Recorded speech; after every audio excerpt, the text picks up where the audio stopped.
की बदहाली सडनली सुर्खियां बटोर रही है और राजीव रंजन और गुरु प्रकाश, मतलब कोई अनजान व्यक्ति भारतीय राजनीति से वाकिफ ना हो, बिहार की राजनीति से वाकिफ ना हो, उसे ये डिबेट दिखा दे तो वो कहेगा कि अरे कितनी पुरानी दुश्मनी रही होगी इनकी।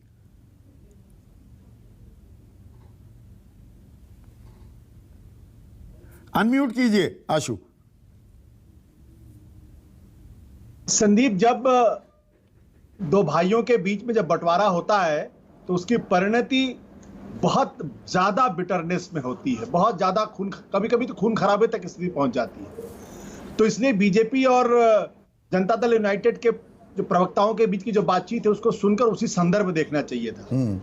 अब तीन चार चीजें हैं। अगर मान लीजिए भारतीय जनता पार्टी को यह लग रहा था कि इस्लामिक राष्ट्र बन रहा था तो भारतीय जनता पार्टी को नीतीश कुमार से गठबंधन तोड़ना चाहिए था, न कि नीतीश कुमार के गठबंधन तोड़ने पर विलाप करना चाहिए था।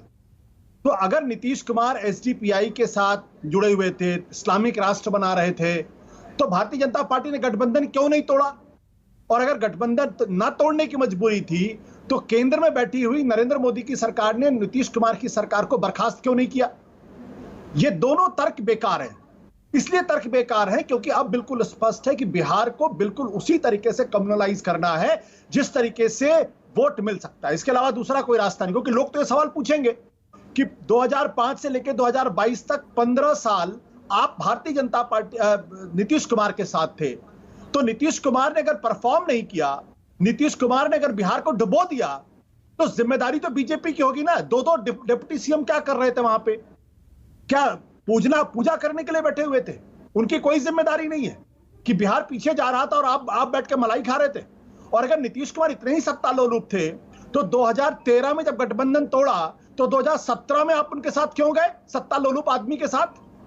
जो पर इस बात को क्या डिनाई किया जा सकता है कि 2019 में लोकसभा में जो 16 सांसद जीतकर आए जेडीयू के, और सही हाईलाइट किया गुरु ने कि अपने बलबूते लड़े थे 2014 में तो 2 सांसद आए, बीजेपी के साथ लड़े तो 16 जीते, 17 बीजेपी के जीते, 6 एलजेपी के आए।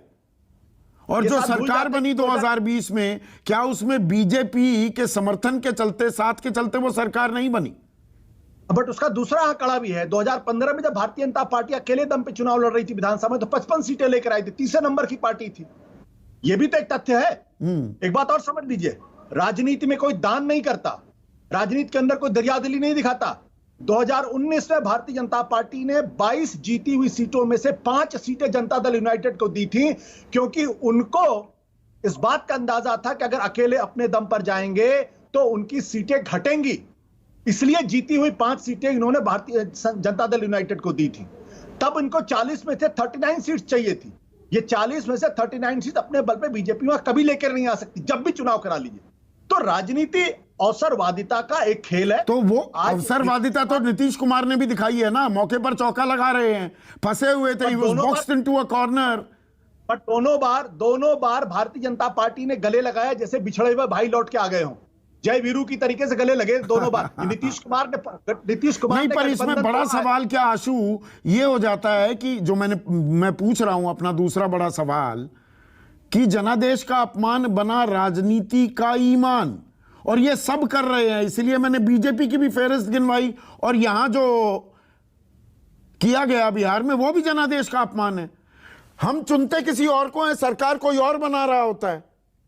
ये ड्रामा भी तो हो गया है ना, न्यू नॉर्मल। अगर 2022 में जनादेश का अपमान हुआ तो 2017 में किसका अपमान हुआ था? जब 2015 में तो RJD Janata Dal two wrongs don't make a right ना। ये तो बात वो हो गई, भला आपकी कमीज मेरी कमीज से सफेद कैसे? संदीप, और दाग सबके कमीज पर लगे हुए हैं।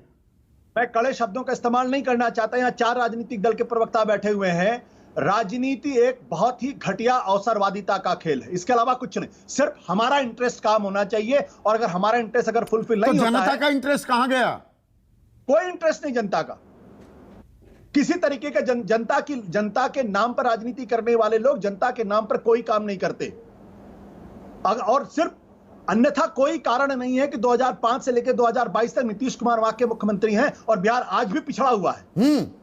और ये पिछड़ेपन की तस्वीर भी अब आती है सामने, मीडिया को भी अभी याद आता है। वरना सब कुछ चंगा सी। संदीप, नीतीश कुमार का एक कार्यकाल बहुत शानदार था 2005 से लेकर 2010 तक। हाँ, जब इन्होंने महिला बच्चियों की शिक्षा पे काम किया, स्वास्थ्य पे काम किया, इंफ्रास्ट्रक्चर पे काम किया, रोड डेवलपमेंट पे काम किया। लेकिन 2010 से लेकर 2022 का कार्यकाल बिहार के इतिहास में काले अध्याय के तौर पर लिखा जाएगा। शक्ति,